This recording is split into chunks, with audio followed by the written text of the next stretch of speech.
Aga muidugi see on ainult üks aspekt, ega inimeses on samas hormoonid murdeeas, võib juhtuda, et lihtsalt hormonaalse kontrolli mehhanismide kaudu inimene hakkab teistega arvestama. Et need asjad käivad nagu mitmeid liine pidi. Et asjad ei ole nii lihtsad kindlasti. Aga ma usun, et teistega arvestamine nagu inimesest tekib mingi aeg, aga lapsepõlves see ei ole väga, väga edukas tegelikult. See ei ole väga arenenud lapsepõlves. Keskkonnahoid ja see taipamine on nagu täiskasvanud inimeste teema või nagu tõeliste täiskasvanute teema? Mulle tundub küll, jah.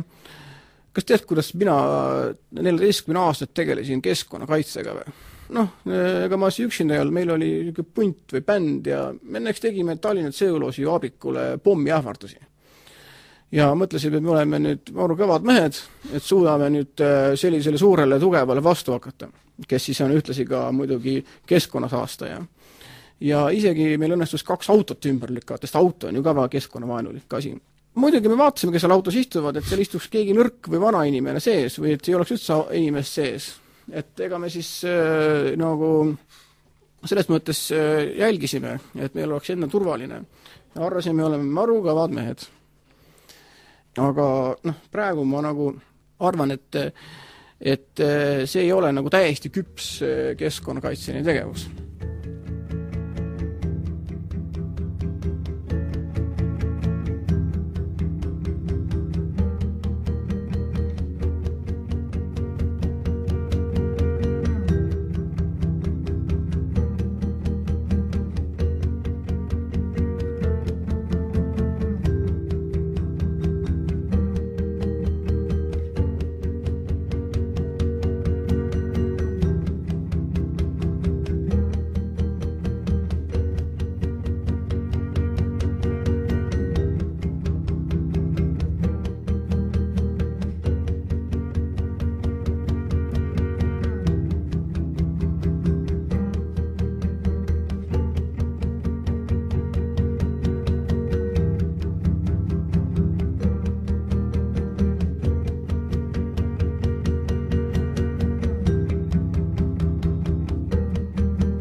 Tegelikult hakkas mind üldsegi huvitama niisugune asi nagu eliit. Igasugused ministrid ja teadlased, igasugused direktorid ja šefid, ka rockstaarid hakkasid huvitama ja muuseas vabadusvõitluse liidrid. Seal oli umbes aastat 1990 ja vabadusvõitluse liidrid tundusid olevat ka tõelised eeskujud. Ja ma oleksin ise kangesti tahtnud nagu saada üheks osaks Eesti eliidist ja jõuda tõesti Eestis kaugele ja teha edukat karjääri. Ma räägin, et inimesed jagunevad 2. Ühed inimesed ongi edukad ja teised ei ole. Ja need, kes on edukad inimesed, need olid väga töökad ja väga sõbralikud. Ja nad ei teinud üldse lollusi. Ja nii ka mina hakkasin toimetama. Ja muuseas ma lõpetasin gümnaasiumi, tollal oli see keskkool, ja läksin edasi ülikooli ja õppisin väga innukalt. Kuna meil on siin praegust ikkagi loeng, siis ma annan ka soovitavat kirjandust. Ja kõige esimene raamat, mida ma soovitaksin, oleks Eno Raua Naksitrallid. Sellepärast, et see raamat näitas ära, et loodus peab valitsema tasakaal. Ja see on tõeliselt õpetlik raamat nagu lastele eeskätt väga soovitav ja kes ei ole lapsepõlves lugenud, lugegu täiskasvanuna see läbi. Muuseas, kui ma tulin Järva-Jaani gümnaasiumisse õpetajaks, siis klassijuhatajana esimene asi, mis ma nõudsin, oli Naksitrallide raamatu läbilugemine, kuigi see oli juba 8. klass. Aga nad ei olnud seda lugenud ja lugesid siis minu käsul seda raamatut.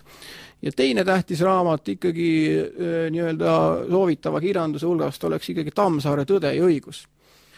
Sest see raamat näitas, kuidas inimene loob enda ümber korda ja see ongi inimese töö.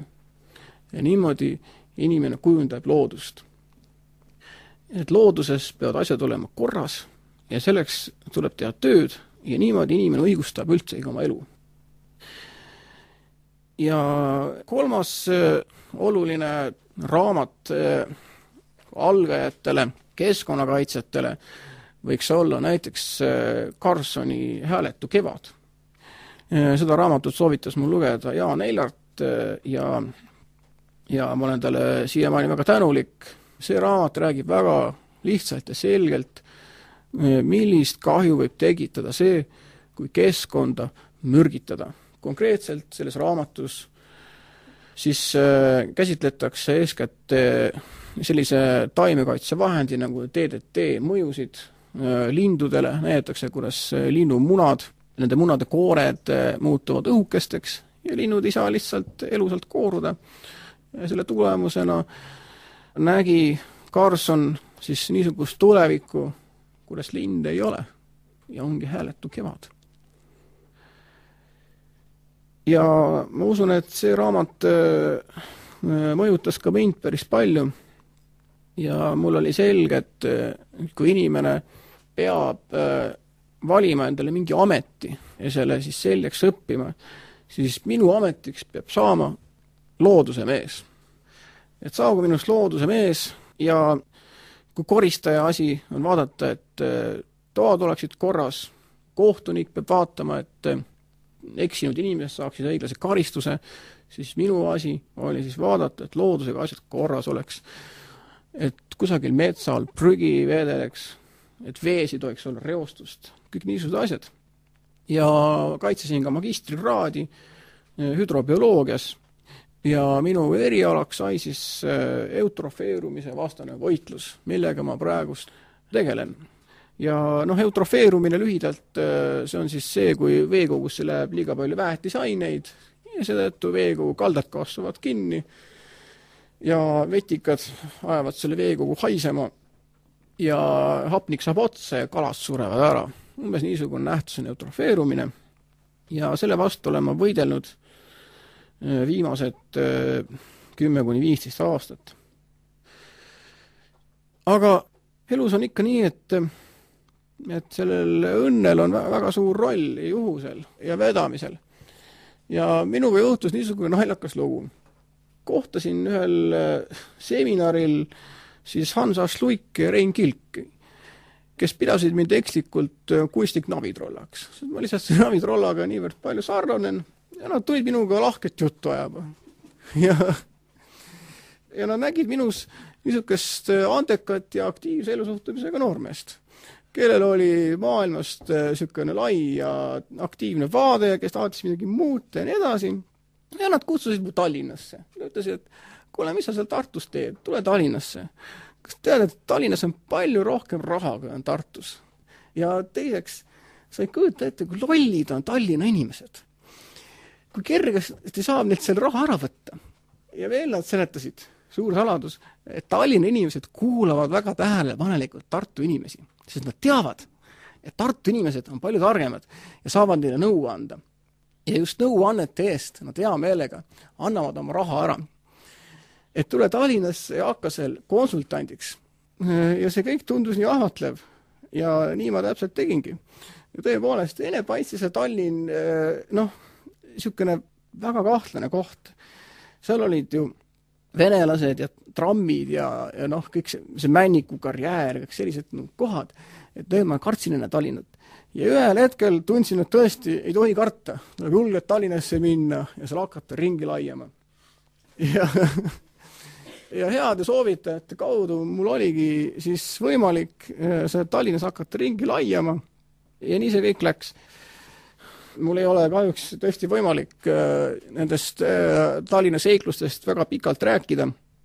Ma võin nii palju öelda, et tõesti igasugused ministri ja suurettevõtjad kuulasid mind väga tähelepanelikult ja põhiasi oli paista jõukana, kanda niisugused riigiteed, mis tundusid kallid olevat, ostsin need Võru Kaltsaris 10 krooni eest ja siis ühesõnaga mind tutvustati kui nagu bändimeest ja niisugust nagu looduskaitset, kes saab nagu oma teadmised otse loodusest ja otse nagu bändiproovist niimoodi läbi muusika saab oma teadmised, need on tõeliselt väärtuslikud teadmised ja ma viitsin vahepeal siis nagu Tallinnas neid teadmisi jagada.